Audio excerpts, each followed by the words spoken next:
मुलुख महाराष्ट्राची सुरुवात राज्यात बरसलेल्या पावसाच्या बातमीने आपण करणार आहोत। राज्यातल्या अनेक भागांमध्ये आज पाऊस बरसलेला आहे, त्यामुळे सर्वसामान्यांना काहीसा दिलासा मिळालाय। कारण गेल्या कित्येक दिवसांपासून उकाड्याने जीव हैराण झालेला होता। अशातच राज्यातल्या अनेक जिल्ह्यांमध्ये पावसाच्या सरी कोसळलेल्या आहेत। मॉन्सून पूर्व पावसाने आनंदी आनंद सध्या पाहायला मिळतोय। मॉन्सून पूर्व पावसाची शक्यता वर्तवण्यात आलेली होतीच आणि याच अनुषंगाने अनेक जिल्ह्यांमध्ये पावसाची बरसात झालेली आहे। उन्हाच्या काहिलीपासून काहीसा दिलासा मिळालाय। काही भागात सध्या उष्णतेची लाट तर काही भागांमध्ये सध्या पाऊस बरसताना दिसतोय। हवामान विभागाने दिलेल्या माहितीनुसार दक्षिण मध्य महाराष्ट्र, दक्षिण कोकण आणि मराठवाड्यातल्या काही जिल्ह्यांमध्ये विजा आणि सोसाट्याच्या वाऱ्यासह पाऊस होण्याची शक्यता आहे। दरम्यान नांदेड जिल्ह्यात मॉन्सून पूर्व पावसाने हजेरी लावली। जिल्ह्यातल्या बहुतांश तालुक्यांना पावसाने झोडपून काढलंय।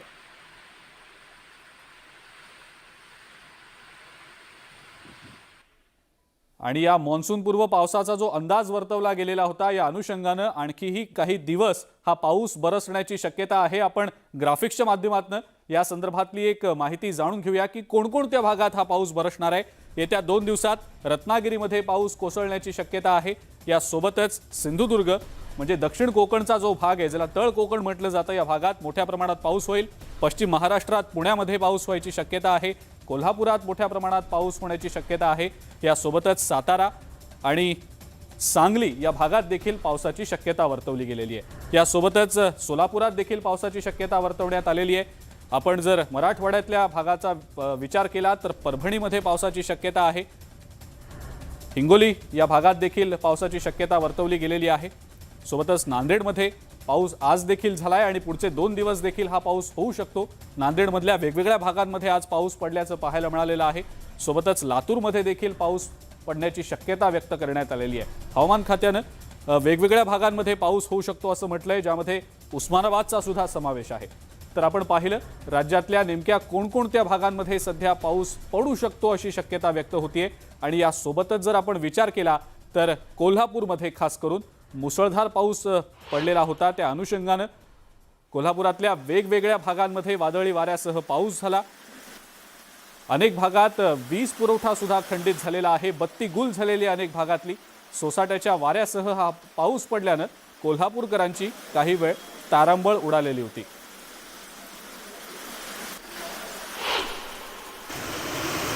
तर सांगलीमध्ये सुद्धा मॉन्सून पूर्व सरींचं आगमन झाल्याचं पाहायला मिळालं। दमदार सरी पावसाच्या बरसल्या। सांगलीमधल्या अनेक भागांमध्ये पाऊस पडल्याचं पाहायला मिळालं।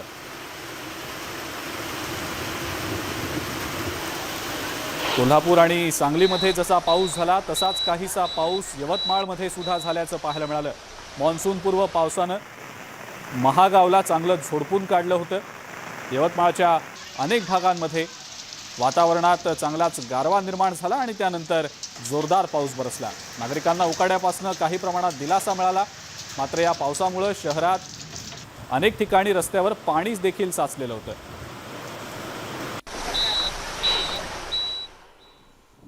असाच पाऊस पंढरपुरात सुद्धा बरसला। पंढरपूर आणि सोबतच सांगोला शहरात वादळी वारे सुटलेले होते।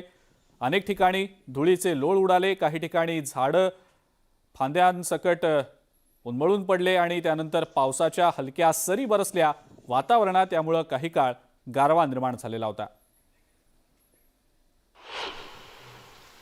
नांदेडमध्ये खास करून पाऊस दमदार बरसला। नांदेडमधल्या बहुतांश तालुक्यांना पावसाने झोडपून काढलं। हदगाव, भोकर, अर्धापूर, हिमायतनगर या भागांमध्ये जोरदार पाऊस झाला। उकाड्याने हैराण झालेल्या नागरिकांना दिलासा मिळाला। तर दुसरीकडे शेतीच्या मशागतीच्या कामांना सुद्धा वेग आल्याचं पाहायला मिळालं।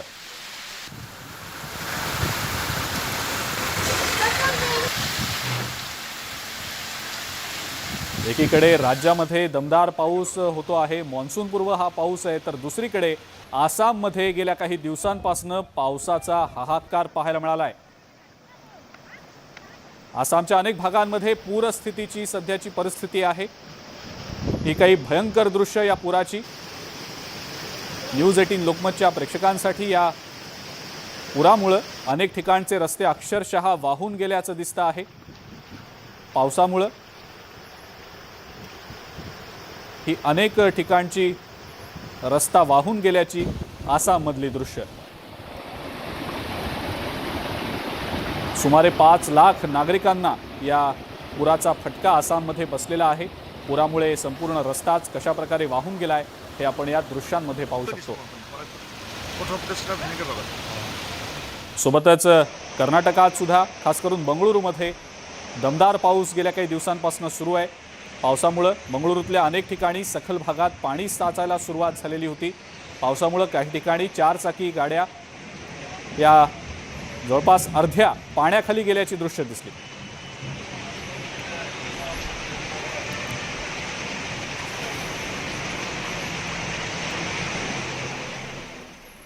आपण पावसासंदर्भातल्या बातम्या तर बघितल्या, यानंतर काही राजकीय बातम्यांकडे आता आपण वळणार आहोत। संभाजीराजे छत्रपतींनी आज मुख्यमंत्री उद्धव ठाकरे यांची वर्षा या निवासस्थानी जाऊन भेट घेतली। त्यांच्यासोबत त्यांची चर्चाही झाली। राज्यसभेच्या 6व्या जागेवर शिवसेनेनं दावा सांगितलेला आहे। या अनुषंगानं राष्ट्रवादीनं सुद्धा शिवसेनेला पाठिंबा जाहीर केलाय। मात्र दुसरीकडे संभाजीराजे छत्रपतींनी आपल्याला पाठिंबा मिळावा यासाठी प्रयत्न सुरू केलेले होते। अपक्ष म्हणून आपण लढणार असल्याचं संभाजीराजेंनी याआधीच जाहीर केलं होतं। मात्र मुख्यमंत्री उद्धव ठाकरेंची संभाजीराजेंनी भेट घेतल्यानंतर आता पुन्हा एकदा अनेक राजकीय चर्चांना सुरुवात झालेली आहे। संभाजीराजे छत्रपती आणि मुख्यमंत्री उद्धव ठाकरे या दोघांमध्ये जवळपास 35 मिनिटं चर्चा झाल्याचं समजतं आहे। राज्यसभेच्या 6व्या जागेसाठी शिवसेनेचे अधिकृत उमेदवार म्हणून अर्ज भरण्याचा प्रस्ताव संभाजीराजेंना दिला गेल्याचं समजतंय। मात्र संभाजीराजेंनी शिवसेनेच्या या प्रस्तावात सुधारणा करण्याची विनंती मुख्यमंत्र्यांना केल्याची माहिती मिळतेय। माझी उमेदवारी शिवसेनेच्या सहकार्यानं महाविकास आघाडी पुरस्कृत उमेदवार म्हणून जाहीर करावी असा प्रस्ताव संभाजीराजेंनी मुख्यमंत्री उद्धव ठाकरेंना दिल्याचं समजतंय। संभाजीराजेंच्या या प्रस्तावावर मुख्यमंत्री उद्धव ठाकरे यांनी विचार करून कळवतो असं सांगितल्याची माहिती मिळतेय।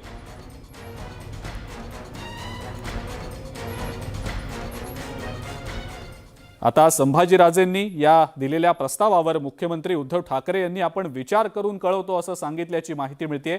मात्र या ज्या घडामोडी सध्या घडतायत राज्यसभेच्या 6व्या जागेच्या अनुषंगानं याविषयीची माहिती आपण जाणून घेणार आहोत। उदय जाधव आपले प्रतिनिधी आपल्या सोबत आहेत सध्या। उदय, संभाजीराजे छत्रपतींनी मुख्यमंत्री उद्धव ठाकरेंची वर्षा बंगल्यावर जाऊन भेट घेतली, 35 मिनिटं चर्चा झाली, प्रस्ताव दिले गेले। काय नेमकं आता घडतंय सध्या? संभाजीराजे छत्रपतींनी जो प्रस्ताव दिलाय त्या प्रस्तावावर मुख्यमंत्र्यांची काय नेमकी प्रतिक्रिया? मुख्यमंत्री उद्धव ठाकरे यांच्यासोबत युवराज संभाजीराजे छत्रपती यांची जवळपास 35 मिनिटं चर्चा झालेली आहे। या चर्चेमध्ये नेमकं काय चर्चा झाली याची माहिती जी आहे ती वरिष्ठ सूत्रांनी न्यूज 18 लोकमतला दिलेली आहे।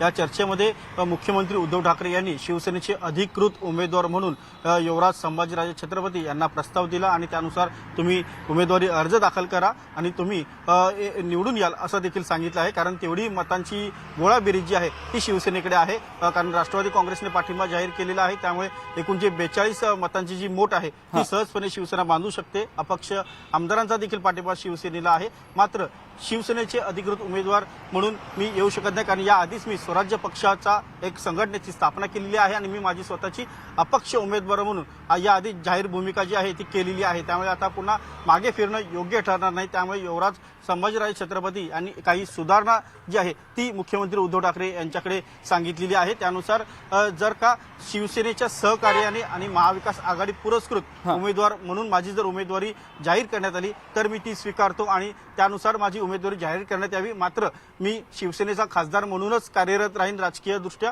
राज्यसभेमध्ये शिवसेनेचे जे काही विधेयकं असतील, धोरणात्मक निर्णय असतील, राजकीय निर्णय असतील, यामध्ये शिवसेनेच्या खासदारांसोबतच संभाजीराजे छत्रपती हे त्यांची भूमिका जी आहे ती निभावतील असं देखील सांगण्यात आलेलं आहे। त्याचबरोबर शिवसेनेच्या आगामी काळामध्ये ज्या काही निवडणुका असतील राज्यातील त्यामध्ये शिवसेनेचा पक्षाचा प्रचार युवराज संभाजीराजे छत्रपती हे करतील असं देखील सांगण्यात आलेलं आहे। आणखीन काही सुधारणा जी आहे ते त्यांनी सांगितलेलं आहे की एकूण शिवसेनेचे आमदार आता खासदार जे आहेत ते 22 आहेत, तर 23वे खासदार म्हणून युवराज संभाजीराजे हे कार्यरत राहतील। आणि सगळ्यात महत्त्वाचं म्हणजे संभाजीराजे यांच्या निर्णयामुळे शिवसेनेला हा जो प्रस्ताव आहे तो आता विचार करावा लागत आहे, कारण अधिकृत उमेदवार म्हणजे शिवसेनेचं धनुष्यबाण हे निवडणूक चिन्ह आहे. त्या निवडणूक चिन्हावरती युवराज संभाजीराजे यांनी निवडणूक लढवावी असा शिवसेनेचा प्रस्ताव आहे. मात्र त्यामध्ये काहीशा सुधारणा ज्या आहेत युवराज संभाजीराजे छत्रपती यांनी सुचवलेल्या आहेत. तसा प्रस्ताव त्यांनी दिलेला आहे. त्या प्रस्तावावरती मुख्यमंत्री हे विचार करून कळवतील असं सांगण्यात आलेलं आहे.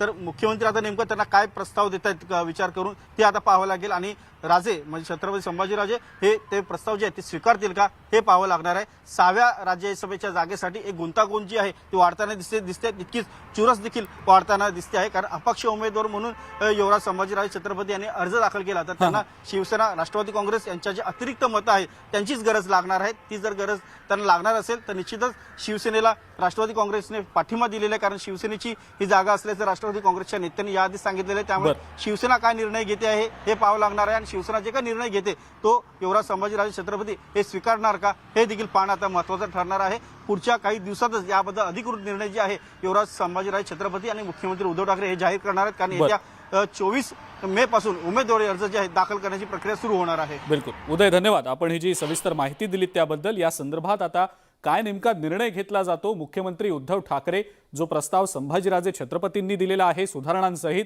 तो प्रस्ताव स्वीकारतात का, या घडामोडी नेमक्या कशा घडतात हे पाहणं महत्त्वाचं ठरेल. पुढची बातमी आता आपण बघणार आहोत, आणि ही बातमी आहे मनसे अध्यक्ष राज ठाकरे यांच्या पुण्यामध्ये होणाऱ्या सभेसंदर्भातली. मनसे अध्यक्ष राज ठाकरे पुण्यामध्ये सभा घेणार हे तर निश्चित झालंय. येत्या 22 तारखेला ही सभा पुण्यामध्ये होणार आहे. रविवारी पुण्यातल्या गणेश कला क्रीडा मंडळात ही सभा होणार आहे. मनसेचे नेते बाळा नांदगावकर यांनी या संदर्भातली माहिती दिलेली आहे. या सभागृहामधली जी प्रेक्षक क्षमता आहे ती जरी कमी असली तरी पावसामुळे सभागृहात ही सभा आयोजित करण्यात आल्याचं त्यांनी सांगितलं. राज ठाकरे यांच्या सभेला होणारी गर्दी पाहता या पद्धतीचं नियोजन देखील करण्यात आल्याचं त्यांनी सांगितलेलं आहे. सभा राज ठाकरेंनी सुरुवात केली, मागोमाग लोकांनी पत्रकार परिषदा घ्यायला सुरुवात केली, पाठोपाठ ताबडतोब मीटिंग त्यांनी जाहीर सभा घ्यायला सुरुवात केली, आणि म्हणून ते सभा घेतात म्हणून आम्ही घेत नाही आहोत. सभा तर आम्ही सुरुवात केलीच होती. आम्हाला आमच्याही पक्षाच्या दृष्टिकोनातून काय महत्त्वाचं आहे त्यात बरेचसे विषय आहेत, त्याच्यामुळे साहेब ती सभा घेणार आहे, त्याच्यात त्यांचे काय जे विचार आहेत ते तुम्ही ऐकालच. ओबीसींच्या राजकीय आरक्षणाच्या अनुषंगानं पुढची अतिशय महत्त्वाची बातमी. एकीकडे ओबीसींच्या राजकीय आरक्षणाचा मुद्दा गाजतोय, दुसरीकडे उपमुख्यमंत्री अजित पवार यांनी राज्य सरकारची भूमिका या संदर्भातली आज स्पष्ट केलेली आहे. मध्य प्रदेशप्रमाणेच महाराष्ट्रात सुद्धा ओबीसींना प्रतिनिधित्व मिळावं या अनुषंगानं राज्य सरकार आता पावलं उचलत असल्याचं त्यांनी सांगितलेलं आहे. यासाठी सातत्यानं राज्य सरकारचे प्रयत्न सुरू आहेत, कामाला सुरुवात झाली आहे असंही अजित पवार म्हणाले. तर दुसरीकडे भाजपचे नेते चंद्रशेखर बावनकुळे यांनी अजित पवारांना उत्तर देताना उपमुख्यमंत्री अजित पवार सुद्धा ओबीसी समाजाची दिशाभूलच करत असल्याचं म्हटलेलं आहे. कुठल्या कुठल्या नगरपंचायतीला किती होतं, नगरपालिकेत जिल्हा परिषद, तालुका पंचायत, महानगरपालिकेत किती होतं त्याचा सगळा डाटा दिला. तोही संपूर्ण डाटा आपण पुरवण्याचं काम हे इम्पिरिकल डाटा तयार करण्याच्या करता, किंवा त्याच्यामध्ये बाटियांचा अभ्यास खूप आहे, कारण त्यांनी केंद्र सरकारच्या स्तरावर पण या क्षेत्रामध्ये काम केलेलं आपल्या सगळ्यांच्या स्मरणात असेल, आणि त्यामुळे त्यांचा प्रयत्न चालू आहे. आपल्याला कुठल्याही परिस्थितीमध्ये आम्ही शेवटपर्यंत ओबीसी समाजाला त्यांच्या प्रतिनिधित्व येणाऱ्या स्थानिक स्वराज्य संस्थांच्या मध्ये मिळालं पाहिजे अशा प्रकारचा मनापासूनचा प्रयत्न राज्य सरकारचा चाललेला आहे, आणि आम्ही त्या निवडणुका जोपर्यंत मतदान येत नाही तोपर्यंत आम्ही आमचा प्रयत्न चालूच ठेवू. स्थानिक स्वराज्य संस्थांना डेटा मागवणे, मध्य प्रदेश सरकारमध्ये तिथल्या आयोगाने ग्रामपंचायतनिहाय, वार्डनिहाय, मतदार याद्यासहित संपूर्ण अभ्यास करून एक एक मतदार यादी टिकमार करून ओबीसीची एकूण लोकसंख्येच्या ओबीसीची लोकसंख्या किती आहे याचा पहिला डेटा तयार केला, मग बाकीच्या कारवाया केल्या. यांनी काहीच केलं नाही आहे, आणि आता जूनमध्ये खोटं बोलतात आहे. पुन्हा विधिमंडळात खोटं बोलले की आम्ही जोपर्यंत ओबीसीना आरक्षण देणार नाही तोपर्यंत आम्ही निवडणुकाच लागू देणार नाही. ओबीसींच्या राजकीय आरक्षणाचा मुद्दा एकीकडे गाजतोय, दुसरीकडे देवेंद्र फडणवीस यांनी या संदर्भातलं एक वक्तव्य करताना राज्य सरकारवर टीका केली आहे. मध्य प्रदेशच्या आधीच ओबीसींचं राजकीय आरक्षण महाराष्ट्राला मिळायला हवं होतं. असं फडणवीस म्हणाले. पण राज्य सरकार कमी पडलं त्यामुळे ते मिळालं नाही असंही फडणवीसांनी म्हटलं. सोबतच देवेंद्र फडणवीस यांनी शिवसेनेचे नेते संजय राऊत यांच्यावर सुद्धा टीका केली आहे. संजय राऊत यांच्या विधानावर मी का उत्तर देऊ असं फडणवीस म्हणाले. महाराष्ट्राला आधी न्याय मिळू शकला असता, कारण जे मध्य प्रदेशने केलं ते करा म्हणून 2 वर्ष आम्ही महाराष्ट्राला सांगतोय, पण केवळ टाईमपास केला. कमिशन तयार केलं, त्याला पैसे दिले नाहीत. कमिशनने स्वतः सांगितलं आम्हाला 1 पैसा दिला नाही, आम्हाला स्टाफ दिला नाही. त्यामुळे जो रिपोर्ट 6 महिन्यामध्ये मध्य प्रदेशने तयार केला, 2 वर्ष आपण तो रिपोर्ट तयार करू शकलो नाही. कोर्टाने कालही हेच सांगितलं की महाराष्ट्रासहित ज्या ज्या राज्यांमध्ये प्रॉब्लेम आहे त्यांनी रिपोर्ट तयार करावा आणि ओबीसीचं आरक्षण द्यावं. ब्रजभूषण हे लढवई आहेत, त्यांना मी चांगलं ओळखतो असं संजय राऊत म्हणत आहेत. राज ठाकरेंच्या विरोधाला जो विरोध होतोय त्याला शिवसेना पाठिंबा देते असं आहे. पुन्हा मी तुम्हाला सांगतो, संजय राऊत कोणी महत्त्वाचे आहेत का? तुमच्याकडे काही स्वतःचे प्रश्न असतील तर मला विचारा. संजय राऊतांच्या प्रश्नावर मी उत्तर का देऊ? ते कोण आहेत एवढे मोठे? मुंबईची तुंबई होण्यावरून आता महाविकास आघाडीमधल्या नेत्यांमध्येच तू ममे सुरू असल्याचं पाहायला मिळत आहे. काँग्रेसचे प्रदेशाध्यक्ष नाना पटोले यांनी काही दिवसांपूर्वी काँग्रेसच्या कार्यकाळात मुंबईमध्ये पाणी साचलेलं नव्हतं असं म्हणत एकच खळबळ उडवून दिलेली होती. त्यावर आता मंत्री आदित्य ठाकरे यांनी नाना पटोलेंना उत्तर दिलं. मात्र खोचक टोला लगावणाऱ्या आदित्य ठाकरेंना नाना पटोलेंनी पुन्हा एकदा प्रत्युत्तर दिलंय. पाहूया कशा पद्धतीनं हे शाब्दिक युद्ध रंगतंय. म्हणजे 25 वर्ष तरी मला आठवत नाही, पण एक आहे नक्कीच की आता सोबतच आहेत ते, तर त्यांचं गुड लक घेऊन होपफुली यावेळी मुंबईत नीट पाऊस होईल. बिलकुल. आदित्य ठाकरे साहेबांनी जे काही आज मत मांडलेलं आहे ते काँग्रेसच्याच बाजूचं मांडलेलं आहे आणि आमचं गुड लक त्यांच्यासाठी आहे आणि म्हणून ते सत्तेत आहे. वॉर्ड पुनर्रचनेवरनं सुद्धा तुतुमेमे झाल्याचं बघायला मिळालेलं होतं आणि या संदर्भात वॉर्ड पुनर्रचना आपल्या फायद्यासाठी केली जात असल्याचं नाना पटोले यांनी म्हटलेलं होतं. मात्र अशा प्रकारची कोणतीही फायदे तोट्याची गणितं बघून वॉर्डची पुनर्रचना केली गेलेली नाही असं उपमुख्यमंत्री अजित पवारांनी स्पष्टीकरण देत म्हटलेलं आहे. पाहूया. बरोबर आहे की तिथं जेव्हा अलायन्स गव्हर्नमेंट असेल तर सगळ्या पक्षांनी मिळूनच या पद्धतीचे वार्ड रचना करायला पाहिजे. कारण की म्हणजे आपण सोबत राहून समजा दुसऱ्याचं आपल्या मित्राचंच नुकसान होत असेल तर ते बरोबर नाही आणि त्यामुळे आमच्या स्थानिक काँग्रेसच्या पदाधिकाऱ्यांनी त्या ठिकाणी नाराजी व्यक्त केली. आम्ही पुण्यामध्ये असेल, आम्ही अनेक ठिकाणी कोर्टात गेलेलो आहोत. कारण की ज्या पद्धतीनं प्रभाग रचना होतात आहेत, विशेष करून आमची मागणी पण दोनच्या प्रभागाची होती, पण त्यामध्ये 3चा प्रभाग करण्यात आला आणि अनेक ठिकाणी पुण्यात असेल, मुंबईत असेल, अनेक ठिकाणी आपल्या सोयीनं समजा महाविकास आघाडीतले काही पक्ष आपल्या सोयीनं प्रभाग पाडत असतील तर निश्चितपणे आम्ही कोर्टातही त्या पद्धतीचं न्याय मागण्याची भूमिका आमची. प्रभाग रचना ही निवडणूक आयोगाच्या नेतृत्वाखाली झालेली आहे. त्यावेळेस आपण जे बिल पास केलेलं होतं ते बिल पास झालेलं नव्हतं.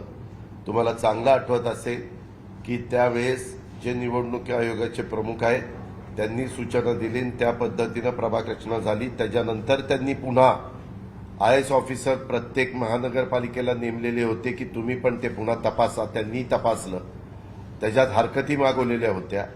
त्या हरकती पण मागून त्यांना जो काही निकाल द्यायचा तो दिला आणि त्याच्यानंतर ते प्रसिद्ध झालेलं आहे.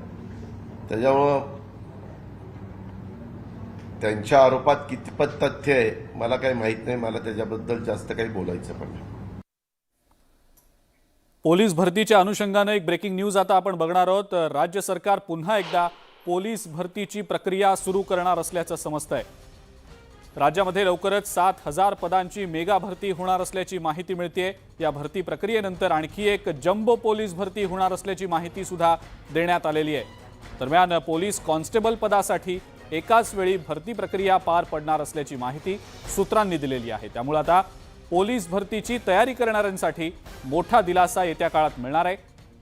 भरती प्रक्रियेतल्या विद्यार्थ्यांमध्ये यामुळे आनंदाचं वातावरण निर्माण झालेलं आहे.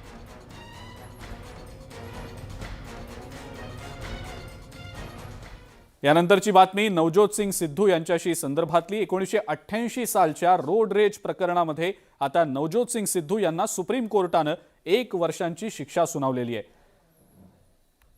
1988च्या या रोड रेज प्रकरणासंदर्भातली ही सुनावलेली शिक्षा आहे। पटियाळामध्ये 1988 साली नवज्योत सिंग सिद्धू यांच्यात पार्किंगवरून भांडण झालेलं होतं, ज्यामध्ये एका वृद्धाचा मृत्यू झालेला होता। यापूर्वी या प्रकरणी सुप्रीम कोर्टानं सिद्धूंना 50,000 रुपयांचा दंड ठोठावून त्यांची सुटका केली होती। त्या विरोधात आता पीडित पक्षानं पुनर्विचार याचिका दाखल केली, त्यावर कोर्टानं आज निकाल दिलाय। नवज्योत सिंग सिद्धूंना आता 1 वर्षाची शिक्षा सुप्रीम कोर्टानं सुनावलेली आहे। 1988 सालचं हे प्रकरण आहे।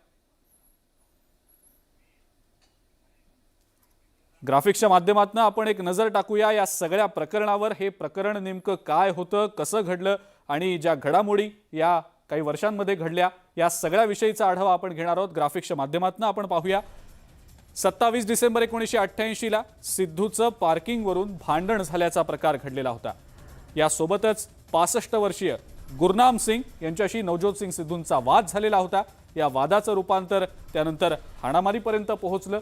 जोरदार मारामारी झालेली होती, ज्यात सिंग यांचा त्यानंतर मृत्यू देखील झालेला होता।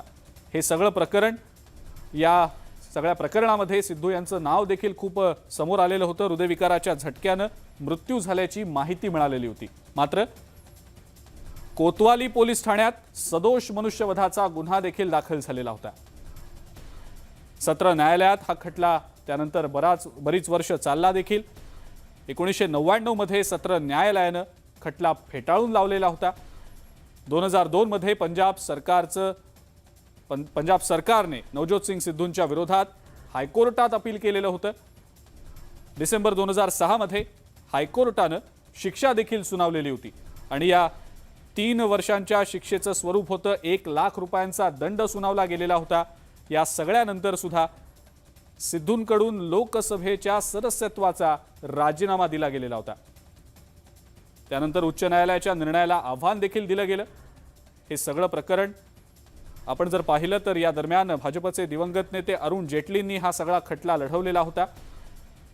सर्वोच्च न्यायालयाकडून उच्च न्यायालयाच्या निर्णयाला स्थगिती सुद्धा दिली गेलेली होती आणि 19 मे 2022ला सुप्रीम कोर्टाकडून 1 वर्षाचा तुरुंगवास आता नवज्योत सिंग सिद्धू यांना सुनावला गेलेला आहे। एका ब्रेकची वेळ झाली आहे। ब्रेकनंतर आपण महत्त्वाच्या बातम्या वेगवान स्वरूपात बघणार आहोत। मुलुक महाराष्ट्र सुपरफास्टमध्ये कुठे जाऊ नका, बघत राहा फक्त न्यूज 18 लोकमत।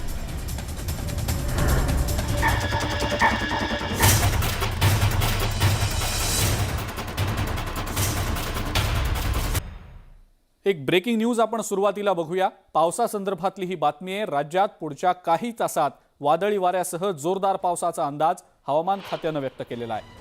विजांच्या कडकडाटासह हा जोरदार पाऊस पडण्याचा अंदाज व्यक्त केला गेलेला आहे। मराठवाड्यात तुफान पाऊस पडेल असा अंदाज व्यक्त करण्यात आला आहे। त्यामुळे नागरिकांनी सावधानता बाळगण्याचं आवाहन प्रशासनानं केलेलं आहे।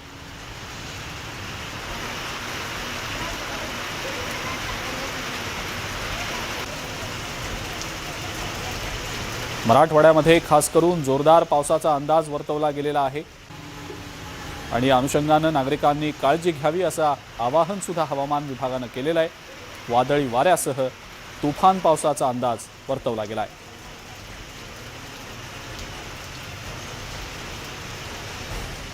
येत्या 2 दिवसात हा पाऊस जबरदस्त पडू शकतो। रत्नागिरी, सिंधुदुर्ग, पुणे, कोल्हापूर, सातारा, सांगली, सोलापूर, परभणी, हिंगोली, नांदेड, लातूर आणि उस्मानाबाद या जिल्ह्यांमध्ये पावसाचा जोर जास्त असू शकतो आणि पुढचे 2 दिवस हा पाऊस या भागांमध्ये बरसू शकतो। याच संदर्भातली अधिक माहिती आपण जाणून घेणार आहोत। उदय जाधव आपले प्रतिनिधी आपल्या सोबत आहेत सध्या। उदय, राज्यातल्या काही जिल्ह्यांमध्ये पुढचे 2 दिवस तुफान पावसाचा अंदाज हवामान विभागानं व्यक्त केलेला आहे। हवामान विभागानं सांगितलेलं आहे नागरिकांना सावधानता बाळगण्याचं सुद्धा। उदय, या सगळ्याबद्दल काय सांगता येईल? सध्या दक्षिण भारतामध्ये मान्सून पूर्व सरी ज्या आहेत त्या मुसळधार कोसळत आहेत आणि त्याच सरी दक्षिण महाराष्ट्रामध्ये देखील दाखल होण्याची शक्यता हवामान विभागाने व्यक्त केलेली आहे। विशेषतः लातूर, नांदेड या परिसरामध्ये मुसळधार पाऊस पडण्याची शक्यता त्यांनी व्यक्त केलेली आहे। तर काही प्रमाणात पावसाच्या सरी या सिंधुदुर्ग कोकण पट्ट्यामध्ये, कोल्हापूर या पट्ट्यामध्ये देखील पडण्याची शक्यता व्यक्त केलेली आहे। या मान्सून पूर्व सरी आहेत आणि यंदा मान्सूनचं आगमन जे आहे ते नियोजित वेळेच्या आधीच होण्याची शक्यता देखील हवामान खात्याने वर्तवलेली आहे। मान्सून जो आहे खरा तो अंदमानमध्ये दाखल झालेला आहे, त्यामुळे पुढच्या येत्या काही दिवसात मान्सूनचं आगमन महाराष्ट्रात होणार आहे। तत्पूर्वी केरळ असेल, कर्नाटक असेल आणि दक्षिण महाराष्ट्र असेल या क्षेत्रामध्ये मान्सून पूर्व सरी जी आहे त्या कोसळणार असल्याचा अंदाज जो आहे हवामान विभागाने जाहीर केलेला आहे। बिलकुल। आणि उदय, यासोबतच मराठवाड्यातल्या काही भागांमध्ये पावसाचा जोर तुलनेनं काहीसा जास्त असेल असं सांगितलं गेलंय। नागरिकांनी काळजी घेण्याचं आवाहन करण्यात आलेलं आहे। उदय, त्याबद्दल नेमकं काय सांगताय? अगदी बरोबर आहे। या मान्सून पूर्व सरी आहे, त्याचबरोबर काही विजांचा कडकडाट देखील होण्याची शक्यता आहे। वादळी वारे जे आहेत ते देखील वाहण्याची शक्यता आहे, त्यामुळे स्थानिक शेतकऱ्यांना, रहिवाशांना सतर्कतेचा इशारा जो आहे हवामान विभागाने जाहीर केलेला आहे। शेतकऱ्यांचं काही जे असतं शेतामधली जी कामं असतात किंवा शेतामधली जी घरं असतात ती नाजूक असतात, ते या वादळी वाऱ्याने ओढू शकतात किंवा या मुसळधार जो पाऊस पडतो आहे त्यामध्ये शेतीचं देखील नुकसान जे आहे ते होऊ शकतं। त्यानुसार उदय, थांबवतो तुम्हाला काही क्षणांसाठी। मला माफ करा, मी पुन्हा एकदा येतो आपल्याकडे। रामचंद्र साबळे सर आहेत सध्या आपल्यासोबत फोन लाईनवरनं, त्यांच्याकडनं या संदर्भातली अधिक माहिती आपण जाणून घेऊया। साबळे सर, मान्सून पूर्व हा पाऊस राज्यातल्या बहुतांश भागांमध्ये सध्या बरसतोय आणि पुढच्या 2 दिवसात पावसाचा जोर वाढू शकतो असा अंदाज वर्तवला गेलेला आहे। आपली या संदर्भातली प्रतिक्रिया? साधारणपणे महाराष्ट्रावरचे हवेचे दाब कमी झालेले आहेत। साधारणपणे 1004 हेक्टोपास्कल एवढा हवेचा दाब महाराष्ट्रावर आता आहे आणि ज्यावेळेला हवेचे दाब कमी होतात तेव्हा मोठ्या प्रमाणात ढगांचं गर्दी होते, ढग मोठ्या प्रमाणात येतात, जमा होतात। आता सध्याला महाराष्ट्र, अर्धा महाराष्ट्र जवळजवळ म्हणजे सातारा, सांगली, कोल्हापूर, सिंधुदुर्ग, रत्नागिरी, त्याचप्रमाणे इकडं सोलापूर आणि नगर जिल्हा आणि नांदेड आणि सर्व बाकीचा भाग हा सगळा कव्हर झालेला आहे मोठ्या प्रमाणात ढगांनी। आणि हे उन्हाळी हंगामात घडणार होतं, त्याला कारण असं होतं की मोठ्या प्रमाणात होणारं बाष्प, तयार होणारं बाष्प आणि त्या हवेचे दाब कमी, यामुळे ही घटना घडते। आणि 22, 23, 24 लाही पाऊस खूप आहे। म्हणजे साधारणपणे ही जी परिस्थिती आहे ही पूर्व मोसमी पावसाची परिस्थिती पुढे चालू राहणार आहे आणि त्याच्यापासून जे नुकसान होऊ शकतं तर त्या बाबतीत जर फळं काढायला आली असतील तर ते फळं काढून विकणं, कांदा काढायला आला असेल तर कांदा काढून आपल्या वखारीमध्ये ठेवणं, त्याचप्रमाणे इतर रानामध्ये शेतामध्ये काम चालू असतील विजांचे कडकडाट, ढगांचे कडकडाट ही मान्सून पूर्वी हे घडत असतं। मान्सून येण्याच्या वेळेला हे सगळ्या घटना घडतात। त्यासाठी सावधानतेचा इशारा देखील आपल्याला देणं गरजेचं आहे। प्रत्येकाने त्याबाबतीत सावधान राहावं। बाहेर उन्हामध्ये वाळत टाकले असतील काही धान्य तर ती पोत्यामध्ये भरून सुरक्षित ठिकाणी हलवणं हे गरजेचं आहे। याशिवाय हा पाऊस जो उन्हाळी हंगामातला पाऊस आहे हा पेरणीसाठी उपयोगी पडणारा पाऊस आहे, म्हणजे पूर्व मशागतीसाठी उपयोगी पडणारा पाऊस आहे। त्याचप्रमाणे भाताच्या रोपवाटिका तयार करायला कोकणासाठी पाऊस हा बरा आहे, पण हा वादळी वारे आणि पाऊस हा घातक आहे किंवा चक्राकार वारे, वादळी वारे हे घातक आहेत। त्यासाठी घरांचे पत्रे उडून जाणं बिलकुल। आणि म्हणूनच कदाचित हवामान विभागानं सर नागरिकांना देखील सतर्कता बाळगण्याचं आवाहन सुद्धा केलेलं आहे। सोबतच कृषी मंत्र्यांनी शेतकऱ्यांना सांगितलंय की पेरणी करण्याची घाई करू नये। रामचंद्र साबळे सर, आपले आभार। आपण ही माहिती दिली त्याबद्दल। आपले प्रतिनिधी उदय जाधव देखील होते आपल्यासोबत। उदय, आपले देखील आभार। यानंतर आपण महत्त्वाच्या बातम्या आणि यानंतर काही इतरही महत्त्वाच्या बातम्या आपण बघूया। राज्यसभेच्या निवडणुकीसंदर्भातल्या बातम्या आपण बघणार आहोत। राज्यसभेच्या निवडणुकीसंदर्भात 6व्या जागेचा पेच कायम असतानाच अजित पवार यांनी या संदर्भातली भूमिका स्पष्ट करत शिवसेनेला राष्ट्रवादी काँग्रेस या 6व्या जागेसाठी मदत करणार असल्याचं सांगितलंय। अजित पवारांनी गेल्या वेळी आम्हाला 1 जागा असताना शिवसेनेनं राष्ट्रवादीला मदत केल्याची आठवण करून दिली आणि त्यामुळे यावेळेला शिवसेनेला राष्ट्रवादी मदत करणार असल्याची घोषणा केली आहे। राज्यसभेसाठी दुसरा उमेदवार जो असेल त्या संदर्भात केंद्रीय नेतृत्व निर्णय घेईल अशी प्रतिक्रिया विरोधी पक्षनेते देवेंद्र फडणवीस यांनी दिलेली आहे। मागच्या वेळेस निवडणुकीमध्ये आम्हाला 1 जागा असताना पण पवारसाहेबांच्या शब्दाखातर उद्धव ठाकरे साहेबांनी मनाचा मोठेपणा दाखवलेला होता आणि त्यांचा कोटा आम्हाला द्यायचं कबूल केलेलं होतं, शिल्लक कोटा।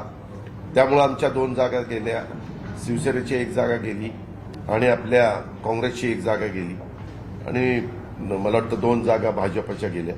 असंही सगळं झालेलं होतं. त्यावेळेस पवार साहेबांनी त्यांना कबूल केलेलं होतं की पुढच्या वेळेस 2 वर्षांनी निवडणुका, दर 2 वर्षांनी निवडणुका येतात, तर 6 वर्ष पूर्ण झालेल्या, तर त्या पद्धतीनं साहेबांनी कबूल केलेलं होतं. भारतीय जनता पक्षाचे 2 तर क्लिअरच निवडून येतात आणि एक उमेदवार अजून आमचा निवडून येऊ शकतो. आमच्या जो मतं आहेत, पण या संदर्भात भारतीय जनता पक्षाचे सगळे निर्णय जे आहेत ते आमच्या केंद्रीय नेतृत्वाशी चर्चा करून आम्ही करू. आमचे अध्यक्ष चंद्रकांत दादा पाटील, मी, सुधीरभाऊ वगैरे आम्ही सगळे आपापसात चर्चा करून मग आमच्या राष्ट्रीय नेतृत्वाशी चर्चा करू. छत्रपती संभाजी महाराजांचे पाठिंबा मागताय सर? नाही, त्याही संदर्भात शेवटी कसं आहे की छत्रपती संभाजी महाराज हे मागच्या काळामध्ये माननीय मोदीजींनी थेट राष्ट्रपती कोट्यातनं त्यांना राज्यसभेवर पाठवलं होतं आणि आता समजा भारतीय जनता पक्षाचं समर्थन किंवा भारतीय जनता पक्षाचा यात काही रोल असायला हवा असेल तर त्याचा निर्णय काही राज्य स्तरावर होत नाही, त्याचा निर्णय हा केंद्रीय स्तरावर होतो. मंत्री आदित्य ठाकरेंनी आज मुंबई महानगरपालिका मुख्यालयाला भेट दिली. पालिका आयुक्तांसोबत त्यांनी महत्त्वाची बैठक घेतली आणि पालिकेच्या मान्सूनपूर्व कामांचा त्यांनी आढावा घेतला. पावसाळ्यासाठी मुंबई महानगरपालिका प्रशासन सज्ज असून मान्सूनपूर्व कामं युद्ध पातळीवर सुरू असल्याचं त्यांनी सांगितलं. तर दुसरीकडे भाजपचे आमदार आशिष शेलार यांनी केलेल्या पाहणीवर त्यांना विचारलं असता त्यांनी टीका करणाऱ्यांकडे दुर्लक्ष करतो असं म्हटलंय. गांधी मार्केट असेल किंवा हिंदमाता असेल, इकडचं पाणी आपण ह्या दोन्ही टँक्समध्ये कमीत कमी 3 तास जरी 100 ते 150 मिलीमीटर पाऊस पर आवर पडला तरी तिथे आपण ठेवू शकू आणि मग बाहेर पंप आउट करू शकू, ह्याची काळजी आम्ही ह्यावेळी घेतलेली आहे. तसंच मिलन सबवेचा जो आहे तिथे ग्राउंड आहे, तिथे देखील आमचं खोदकाम चालू आहे. तिथे आमचं टँक मला वाटतं लवकरच पूर्ण तर होईल. टीका टिप्पण्या, आरोप हे सगळे होत असतात. कोणी चांगलं कन्स्ट्रक्टिव्ह काही सूचना दिल्या, आज पण त्यांची जर पाणीमध्ये चांगलं त्यांना काही सुचलं इतर त्यांचे आरोप सोडून, तर त्यांना आम्ही नक्की ते त्यांची जी सूचना असतील ती आम्ही त्याच्यावर कारवाई करू. जर 200हून जास्ती मिलीमीटर पाऊस कधी पर आवर पडला तर कुठचंही शहरमध्ये फ्लॅश फ्लडिंग होणार. ते गुडघ्याच्या खालतीपर्यंत होईल, एकदमच पूर येत नाही, पण फ्लॅश फ्लडिंग जे आपण कदाचित पूर म्हणून थोडं पॅनिकमध्ये जातो ते होणार. आता ह्याच्यासाठी आम्ही प्रत्येक ठिकाणी पंप्स लावलेले आहेत.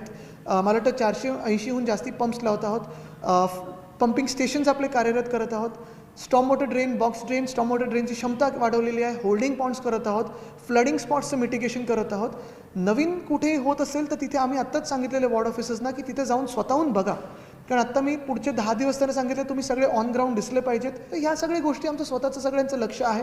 नुसतं मुंबई नाही, ती इतर शहर, ठाणे असेल, नवी मुंबई असेल, कल्याण डोंबिवली असेल, नागपूर असेल, नाशिक असेल, ह्याच सूचना सगळ्या ठिकाणी आम्ही दिलेल्या आहेत. पुढची महत्त्वाची बातमी. शीना बोरा हत्या प्रकरणातील प्रमुख आरोपी इंद्राणी मुखर्जीला जामीन तर मंजूर झालेला आहे, मात्र जामिनाची ही रक्कम कमी करावी आणि 2 महिने त्यासाठी आपल्याला मुदत द्यावी असं इंद्राणी मुखर्जीनं आपल्या वकिलांमार्फत कोर्टाला सांगितलेलं आहे. 2 लाख रुपयांच्या जात मुचलक्यावर इंद्राणी मुखर्जीला हा जामीन मंजूर झालेला आहे.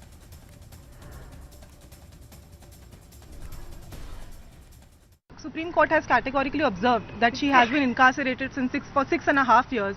So, due to prolonged incarceration for an indefinite period, I mean, she has been already granted bail based on that ground, and also, moreover, हमने बाकी सारी conditions भी बताई, her medical condition that she is suffering from irreversible cerebral ischemia, और जो provision है section 437 of the CRPC that provides dispensation to women.